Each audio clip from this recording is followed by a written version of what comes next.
morning, everybody. Welcome to our first EOPSA podcast organized with PTR. So I am Claire Bio. I'm in charge of the strategy, the development and the communication of EOPSA, the European Onshore Power Supply Association. Happy to share more information about this fascinating topic, and today to illustrate how collaboration is key when it comes to OPS.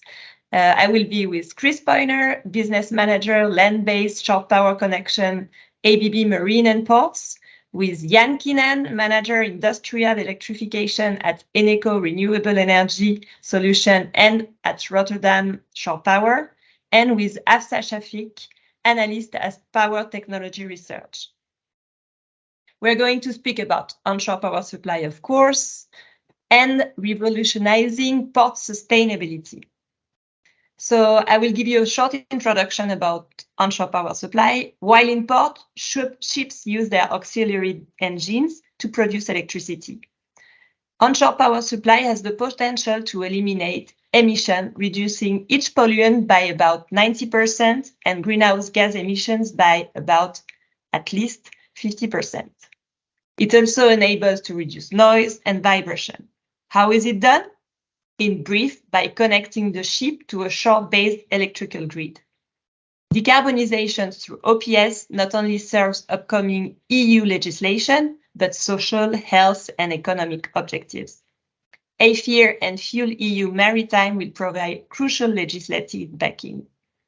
Additionally, the recent European Offshore Renewable Energy Undertaking and the Net Zero Industry Acts will serve to advance OPS installation. Social pressure, decarbonization, legislation, substantial European funding for decarbonization projects, and more. We will continue to push for OPS, no excuses. Now, let me introduce you to our panelists. Jan, can you introduce yourself? Yeah, thank you very much, Claire. Thank you for inviting me. So I'm Jan Kinen, work for Eneco, an energy utility based in the Netherlands and working in the Northwestern Europe. I am responsible for industrial electrification, for project development. So working with my team on shore power projects.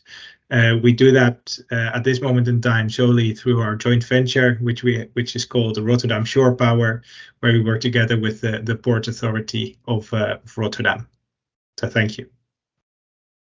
Thank you, Jan. Chris, the floor is yours. Yeah, my name's Chris Poyner. I work for ABB, and globally we're a large industrial supplier of engineering equipment with about 105,000 employees. And my responsibility to look after the land-based shore connection business globally.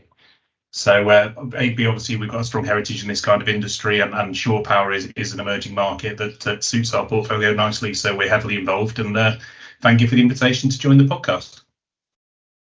Great, thank you, Chris. And last but not least, Afsa, please.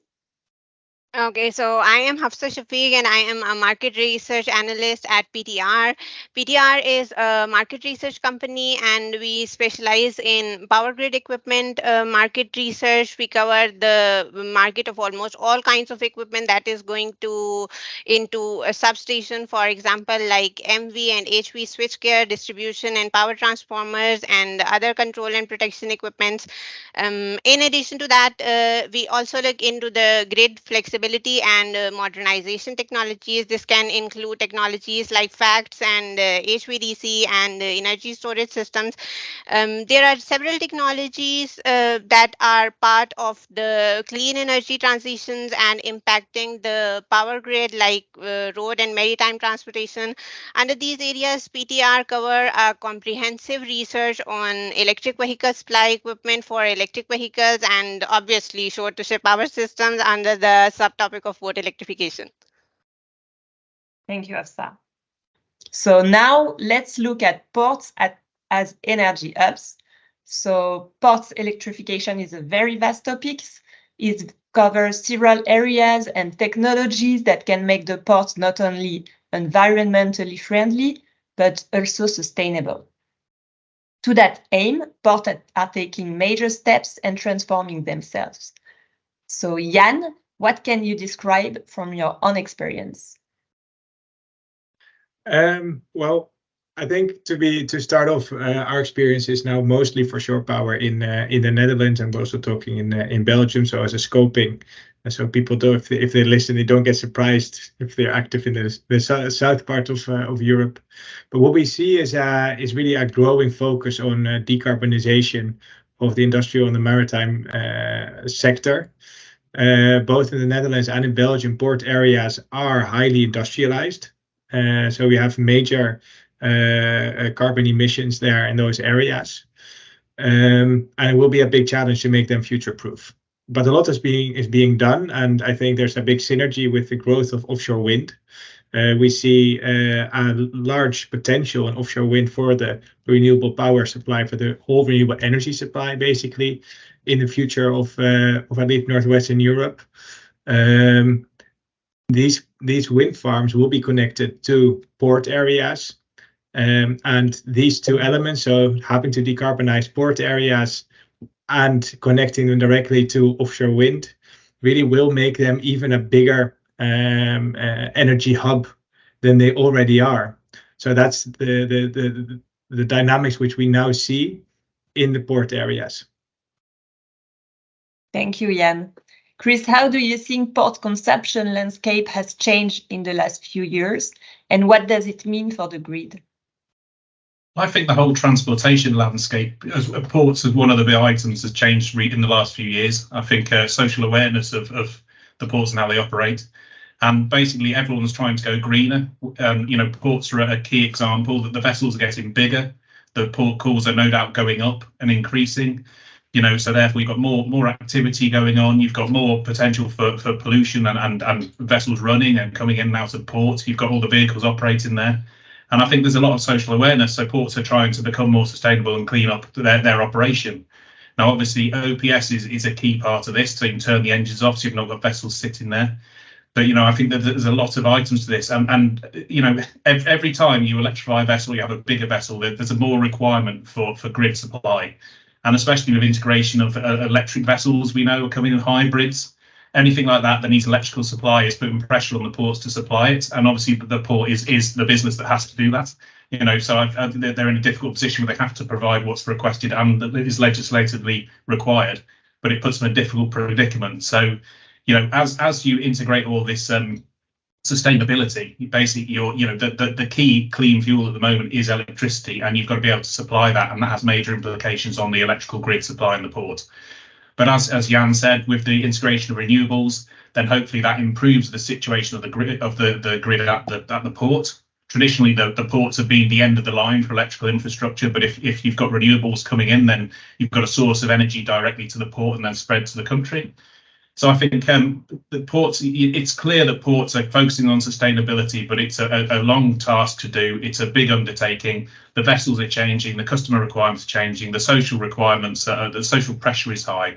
And I think that it's all going in the right direction, just takes time. And it takes, if we're going to electrify vessels and hybrid them and do electric ports and OPS, it puts a lot of pressure on the electrical grid, which I know has been addressed in separate issues. We've just got to make sure that the grid supply follows the sustainability requirements of the ports. Okay, true, all going in the right direction, but Certainly. It takes time. We all agree that port energy requirements are changing. Let's now talk about the steps and efforts that can make ports sustainable and how that can facilitate the grid. And this is where I would like you, Chris, to shed some light on the idea of port as energy hub. Okay, as I touched on the previous question, obviously you've got the port is a consumer of power, and it has an electrical grid feeding it. It potentially may have renewable energy from the wind feeding in at other ends, but the more requirements you put on the port to supply electrical power to vessels, to cranes, to vehicles, the more pressure you put on the grid. So by definition, the grid is a finite cable that's supplying the port, and I know that you can have multiple feeds, but essentially there's a limitation.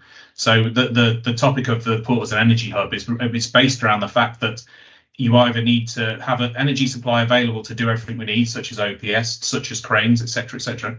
And if you can't, you've got to find a way to generate that energy and store it locally to enable you to carry out your operations in a sustainable manner. Now, the reason, obviously OPS, we're talking electricity. Electricity, it's an agnostic source. You can generate it from normal grid, from any kind of traditional source. You can generate it from wind renewables. You can generate it from hydrogen. And electricity is kind of the standard in the whole equation. And it's all about where you can generate it, how you can store it. We're seeing a lot of issues with ports implementing OPS where the grid supply isn't sufficient. So they're looking at renewable energy and energy storage systems. And to be honest, for ABB, that's one of the things we've worked on for a long period of time in delivering these whole microgrid systems. And that creates the energy hub you've got. But it depends on the vessel calls, how many vessels. If you have one vessel that comes in every 4 hours for 1 hour, then it's quite nice to have a solar system, a PV system, a battery, charge the vessel, and it recharges. When you've got continual port calls or cruise ships, it's a different kind of infrastructure. But the whole microgrids comes from the fact that if you can't supply energy to the port has to find a way to deal with the requirements, and the port is very well placed to do that. But traditionally, the only bottleneck a port has is space to have this additional equipment. Ports are generally optimized on the footprint, and that's always a consideration. But I think that the role of the port as an energy hub is a key one, and the more you integrate other sources of energy and storage and OPS and electric ferry charging and that sort of thing, I think the more it's going to become an energy hub and be almost self-sufficient to an extent. Many thanks for this clarification. Here I have 2 questions for you. So Jan, Afsa, and Chris, under the topic port electrification, how do you see the growth landscape of shore-to-ship power technology, especially in terms of technology awareness, energy availability? And the second one is, how flexible can this entire value chain of shore power become in terms of supporting the local grid? So maybe Jan, can you give us your vision here? Yeah, absolutely. Just to give some context, with Rotterdam Shore Power, we have 1 project in operation, 2 in construction, and multiple in development. The one in operation you see on my background is the one, I think, one of the largest projects which has been realized. It's a 20 megawatt installation for 2 large crane vessels. But what was interesting to see is that we have multiple drivers basically for these kind of projects. So we see clients who really want to decarbonize. They have a decarbonizing strategy, and they need to take this step to reduce carbon emissions. We see municipalities working together with clients to improve air quality and noise reduction for ports which are close to municipal areas. We also see that clients want to grow, but they don't have any space left in their permits anymore. So they have to reduce certain emissions, which could be noise, but also nitrogen deposition. We have a big issue with in the Netherlands. And shore power can help with all these challenges which clients have. So it's interesting to see that there really are different drivers in the market to do this. And a new upcoming driver, obviously you touched upon it shortly before, and we will, I think, elaborate a bit more on later, is the EU regulation for the AFIR segment. So companies are really aware of the fact that they will have to use shore power to reduce carbon emissions. At the same time, shore power has a potential in stimulating the renewable power growth. It's in the port areas with that offshore power. You see the connection is really strong. And in the Netherlands, there's no subsidy on offshore wind anymore. So this means that PPAs, power purchasing agreements, long-term contracts are crucial for the growth of offshore wind. So you need these kind of long contracts, at least for a part of the offset, before you can take investment decision on offshore wind. So by signing these long-term contracts, you have stability on the power price, you have certainty on the level of sustainability of the power, and you also help the growth of renewable power. So it's basically a win-win: growth of production, and reduction of carbon emissions in the port area. And let me touch upon the topic of flexibility very shortly.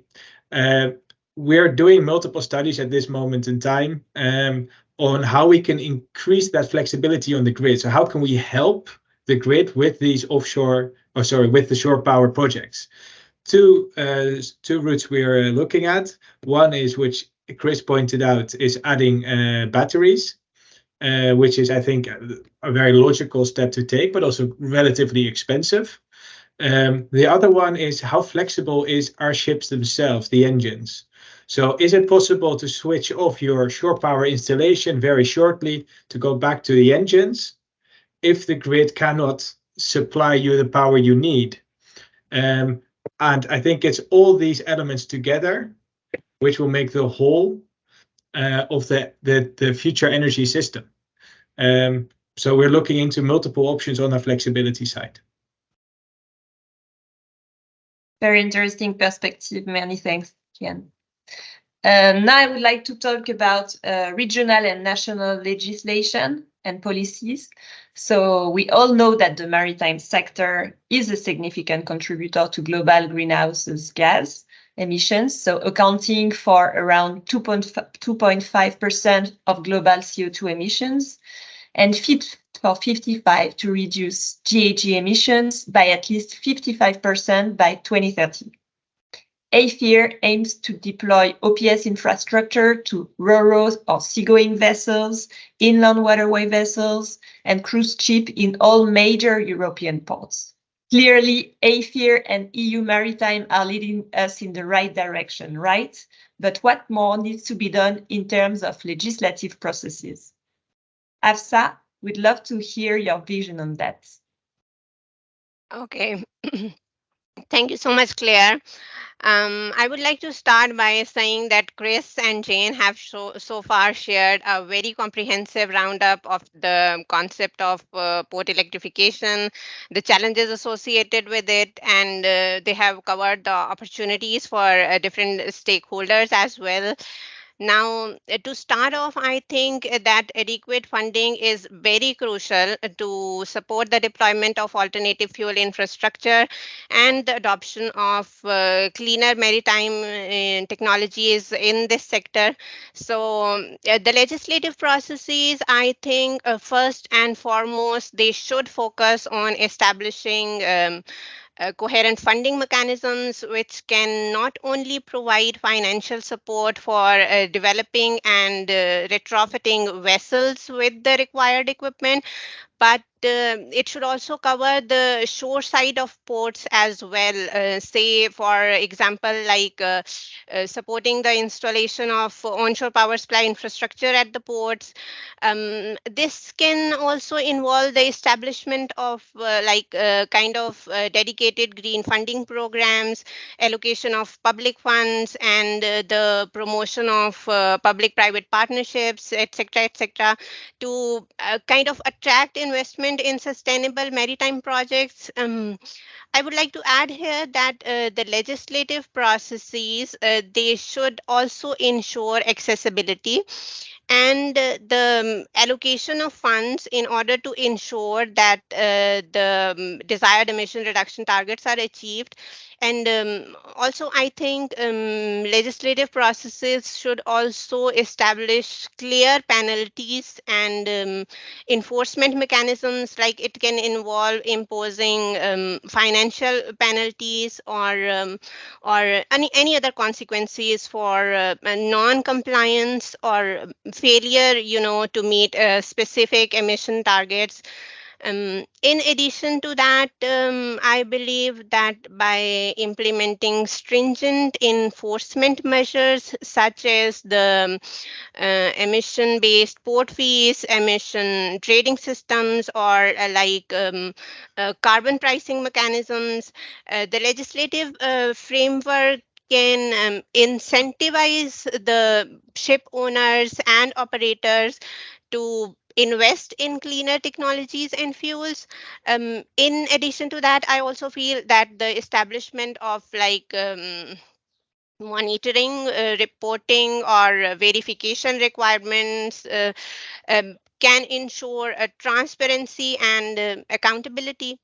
I also believe that this can enable the authorities to track the progress and act against the non-compliant entities. So, in a nutshell, I would like to end with one analogy that is very common in the power grid sector, that when utilities have to make sure that the industries are adhering to the power quality requirements, that they basically implement penalties for the entities who are not complying with the power quality or power factor requirements. Very clear. Thank you. Jan, what can you add here from your experience and the different discussions you may have? Well, I think it's a very comprehensive reaction from Hafsa. What I think I could add from the practical sense is you really need collaboration. It's not just incentivized through regulations. It's also find each other and discuss what is needed. Have those open discussions.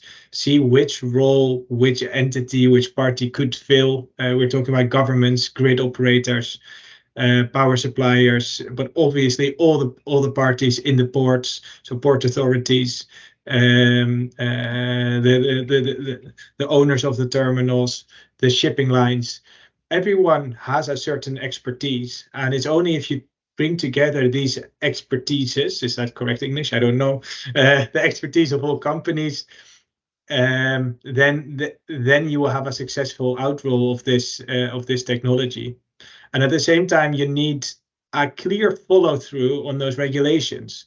So we're hearing a lot of potential regulations coming up, but the uncertainty of how it will be done exactly, who will be responsible for the outcomes, it gives a little bit of unrest in the market. And that's, I think, a small bridge to my last point is we need very clear, transparent, and stable policies, both regional or local, regional, national, and international. You can only enter into these kind of long-term projects if you know what's going to come towards you in the next 15, 20 years. So that stability is crucial to be able to take the right investment decisions, because in the end, it will cost money to do this, an investment cost. And as long as the policies are stable, you will be able to determine the revenues. And we see that the revenues are significant if it's stable enough. Well, acceleration is here. Yeah. Okay, so now move on to investments. Electrification in the road transport sector is an incentive-driven market, and there is a huge amount of funding available, like the EU Green Deal and bipartisan infrastructure plan. Why isn't here similar funding for onshore power supply?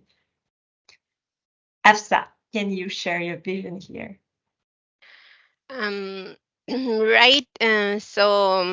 Claire, the slower implementation of OPS on wider scale can be attributed to several factors actually. But one of these significant factors is the upfront investment that is required for OPS infrastructure.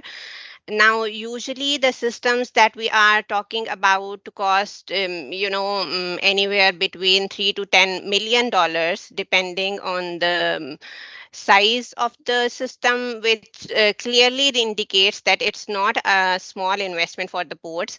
However, contrary to the historic trends now with the maritime decarbonization goals and Fit for 55 targets, there are funding opportunities available at both regional and country levels. Say, for example, programs like the Next Generation EU and Connecting Europe facility, which provide financial support for OPS installation in European countries. Then, in addition to that, there are country level initiatives as well, like Innova in Norway, It's it has provided so far it has provided funds for more than 100 shore to ship power projects, and I believe that the funding that they have deployed over there has gone somewhat beyond 800 million Norwegian crowns. Then recently we have seen activities in Italy as well, where Italia Domini, the National Recovery and Resilience Plan, they have pledged to invest more than 700 million euros for the electrification of docks at their ports. And similarly, the OPS master plan, they facilitates the adoption of OPS in Spanish ports. Now, to kickstart OPS on a wider scale, I believe strong policy mandates are important. Governments should establish national level grants and targets and emission targets and standards, which can create a level playing field, and they will provide long-term sustainability to the industry as well.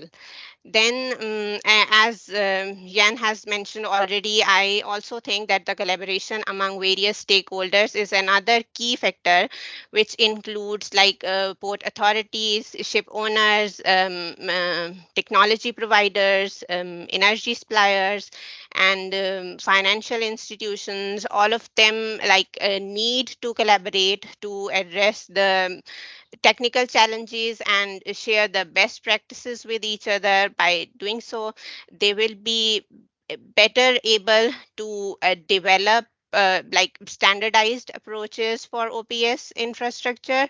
And last but not least, obviously, aligning the technical standards is also very important. I believe that aligning technical standards across various countries can accelerate the adoption of OPS on a wider scale. Very comprehensive explanation and examples, that's that. Thank you. Jan, can you share some more information regarding the specific topic of Netherlands? Yes, absolutely. I think it's very easy what I just said in the previous topic, what we need and what should be done. But I think it's good to mention that a lot is being done. So I'd like to touch upon that topic for the Netherlands. What we see that we've for various projects we've actually received. Well, first of all, the Netherlands has taken away a significant barrier on a fiscal scope for taxes, the taxes of power supply, to be able to grow shore power. So that's been done on a national level. We see that we've received grants from the municipality of Rotterdam. We've received grants from the province of South Holland. The Ministry of Infrastructure and Water Management has granted us a subsidy for one of the projects. And so the ministry on a national level is also setting up the largest subsidy scheme yet, with a total budget of 170 million euros. So a lot is being done on multiple levels, and those discussions are being held. And I think Hafsa made a very important point. Let's share best practices, and let's talk about what has helped and how we have taken these first steps so that we can accelerate the rollout of shore power. Yeah, again, collaboration, sharing is key. Absolutely. Apart from public investment, should we expect private investment for onshore power supply to transform the ports into sustainable energy hubs? So, Chris, what is your position here? I think attracting private investment is definitely a way to progress the sustainability requirements of the port. But I think, to touch on a comment Jan made, you've got to have clear and long a clear view on legislation to ensure that if any kind of business case is achievable and that nothing's going to change in the next couple of years. So I think that point he made was very clear to any kind of investment in this technology. You've got to have clear regulations to cover it for the next few years. At working for ABB, we're obviously a big company. We do lots of mergers and acquisitions. And key number one to any investment we do is what's the business case and is the market there? So I think that the OPS, you've got a clear deadline by which ports are expected to comply. So that's good business case. You've got the integration of renewables and maybe the contracts. Again, as Jan mentioned previously, you've got suppliers who are looking to tie into long-term contracts. So for me, there is a lot of opportunity for private investment here. We know that the ports, we know the vessel calls, we know the energy consumption. We can kind of work that out. So that there's no reason not to do private investment. But one thing I'll say as part of the business case is rather than just consider the OPS on its own, there's the equipment you're installing in these ports can be used for other stuff such as grid power quality. So just because it's an OPS, don't be thinking it's a one size fits all. This equipment, the initial investment, if you do it right, it gives you lots of opportunities for additional revenue. And the port of Rotterdam, as Jan mentioned, that's got a lot of calls regularly, so the equipment can be heavily utilised for just OPS. But if you look at a cruise port, which is traditionally something like 12 to 16 MVA power electronics, half the year it's not in use. Now, if you specify the equipment correctly, you can use that for potentially enhanced frequency response, power factor correction, and that's a service that you will get paid for by the local grid. So, like I said, think beyond the OPS, think of the bigger picture, ask the right questions, and you can actually generate additional revenue. And if that is possible, then private investors, I would imagine, would be very interested, because obviously, there's key drivers for private investors, especially sort of pension funds, etc. They're looking for sustainable and green projects, and it doesn't get greener than OPS. So, like I said, for me, I think that the business case is there. I think there's a clear investment path available, and I think that it should be of great interest to private investors. Many thanks, Chris. Jan, can you elaborate a bit more on public-private investments? Yeah, absolutely. So with Rotterdam Shore Power, we also invest in the installations. So and I just realized that in my introduction I hadn't mentioned who the second shareholder is in our joint venture Rotterdam Shore Power, which is actually the Port Authority of Rotterdam. And I think this is key for us, that they stepped in their first project, because we as private investors, basically, we do not have that knowledge which a port authority has. We do not have the opportunity to steer the dynamics in the port as they do. So again, it's that collaboration which enables us to make investments, to get certainty and stability. And you can do that with the port authority. You can do that also with governments. But I think we really need that stable and transparent regulation, and the combination of the knowledge, the influence, and the expertise. And then private investments can really take a large chunk of the pie. Yeah, thank you. So collaboration, knowledge, expertise, influence equals success. Before the conclusion, I would like to speak about an essential item that we always push at our association level: clarity in roles and responsibilities. So a port authority should not be confused with an energy producer or a TSO. It is the responsibility of the utility and not of the port authority to make sure of the availability of the increased energy demand that arises because of the OPS installation. What are the roles of an energy producer and an energy user in the successful implementation of a project? Jan, again, I would like to hear your point of view on the different roles. We're currently we're in the development phase of a really large project where you have all these different stakeholders. So I think it's interesting to take that as an example. We're looking at container terminals. How can we provide shore power there?